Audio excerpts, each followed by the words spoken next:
একটা অন্তর্বর্তীকালীন সরকার প্রতিষ্ঠা করেছে, তার ভেতরে ষড়যন্ত্রের গন্ধ পাওয়া যায়। এটা তো হতেই পারে, যাদের যাবজ্জীবন হয়েছিল, যাদের ফাঁসির অর্ডার হয়েছিল, যাদের শত শত মামলা ছিল, সবগুলি যদি প্রত্যাহার হতে পারে, তাহলে একটু আগেই শুনেছেন যে আজহার ভাই তার কারাগারে রাখবার কোন ভিত্তি নেই, তারপরেও তাকে কারাগারে রাখা হয়েছে। এটা কি ষড়যন্ত্র নয়? অত্যন্ত দুঃখ ভারাক্রান্ত হৃদয় নিয়ে, বুকে ব্যথা নিয়ে আজকে আমাদেরকে রাজপথে নামতে হয়েছে, দিতে হয়েছে। সংগ্রামী সাথী বন্ধুগণ, তার কারণ হল এই সরকারের 6 মাস 10 দিনে কারাগার থেকে বহু সাজাপ্রাপ্ত আসামি, ফাঁসির দণ্ডপ্রাপ্ত আসামি, যাবজ্জীবন কাজা দণ্ডপ্রাপ্ত আসামিরা মুক্তি পেয়েছে। কিন্তু আমাদের নেতা এগিয়ে মজহারুল ইসলাম আজও কারাগারে বন্দী রয়েছে।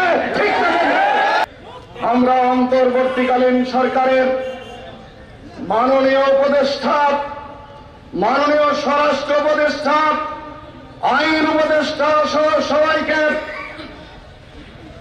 বিনয়ের সাথে জানাতে চাই, আপনারা যদি ফাঁসির দণ্ডপ্রাপ্ত আসামিদের মুক্তি দিতে পারেন, যাবজ্জীবন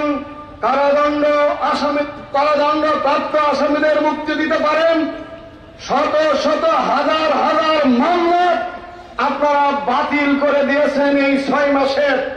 এজন্য আপনাদেরকে আমরা সাধুবাদ জানাই, ধন্যবাদ জানাই। কিন্তু আপনাদের মনে রাখতে হবে, আপনারা আজকে যারা দেশ পরিচালনা করছেন, আপনাদেরকে ক্ষমতায় বসিয়েছে এদেশের ছাত্র জনতা। বাঙালির হাইকোর্টে দেখাচ্ছে এই মামলা, মানবীয় মামলা, অন্যায় মামলা সারা বিশ্বব্যাপী প্রত্যাখ্যাত হয়েছে, নিন্দনীয়, প্রশ্নবিদ্ধ, এগুলো প্রত্যাখ্যান করা হয়েছে। তারপরেও আটকে রাখা হয়েছে অন্যায়ভাবে। বাঙালির হাইকোর্টে দেখিয়েছে এবং বাঙালির হাইকোর্টে দেখানোর পর ওই মালিক মিয়া বুঝেছে মালিক মিয়া হবে, ওই ক্যান্সেলের ভেঙে আমরা আজহার ভাইকে নিয়ে আসবো। আমাদের নিবন্ধন সহ যে সমস্ত অধিকার হরণ করা হয়েছে তা ফিরিয়ে দিতে হবে এবং অন্যায়ের জন্য ক্ষমা চাইতে হবে। শান্তিপূর্ণভাবে আমাদের নেতাকে মুক্ত করে না দেন, অবশ্যই আমরা দেশকে অশান্ত করে তুলব। আজকে আদালত দেখানোর কোনো সময় নেই। ফ্যাসিস্ট বিদায় হয়েছে, ফ্যাসিস্টের বদলে মামলা করা হয়েছে। 3 কিলোমিটার 7 কিলোমিটার দূরের সাক্ষীকে সাক্ষ্য গ্রহণ করে আমাদের নেতাকে বন্দী রাখা হয়েছে।